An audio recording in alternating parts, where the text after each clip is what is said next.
Another day, another basketball stories na naman ang pagkikwentuhan natin. At ngayon nga, yung pag-uusapan natin ang balitang trade ni Ja Morant sa Los Angeles Lakers at ang balitang pagkuha pa ng Golden State Warriors kay Bam Adebayo.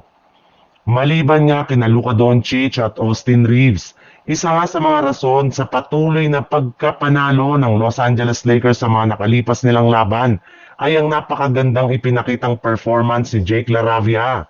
Simula nga ng disrespect ito ng mga fans at ni Anthony Edwards sa kanilang naging laro noon laban sa Minnesota Timberwolves. Matapos siyang sigawan at tanungin kung sino ang number 12 ng Lakers ay literal na pinakilala nito ang kanyang sarili sa buong NBA sa pamamagitan ng pagkakaroon niya ng magagandang performance sa nakalipas nilang 3 laro.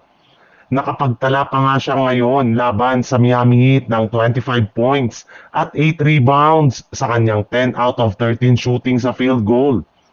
Kita nga sa mga galaw nito na hindi siya nag-hesitate na sumalaksak sa ilalim ng basket at tumira sa 3-point line. Pero maliban nga sa magandang performance ng Lakers ngayon, ay may mga lumalabas pa rin nga sa kanila na trade ngayong season kagaya na lang ng posibilidad ng pagkuha kay Ja Morant na malapit nang mag-request ng trade sa Memphis Grizzlies sa mga susunod na buwan.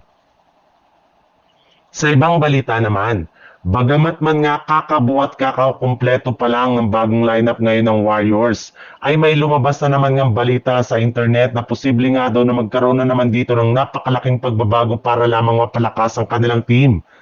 Ayon nga sa isang source, binabalaka na nga daw ng Warriors na kunin si Bam Adebayo mula sa Miami Heat sa pamamagitan ng isang blockbuster trade. Mismong si Jimmy Butler na nga nagsabi na sinusubukan nga daw nitong i-invite ang kanyang dating teammate na si Bam Adebayo para lumipat sa Golden State Warriors.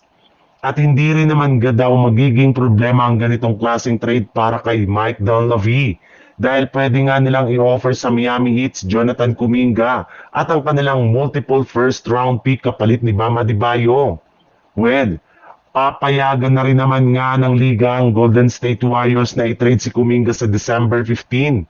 Kahit kakapirma pa lang nito ng kontrata kaya posible nga na mangyari ang kanilang trade ng Miami Heat bago ang trade deadline sa Pebrero.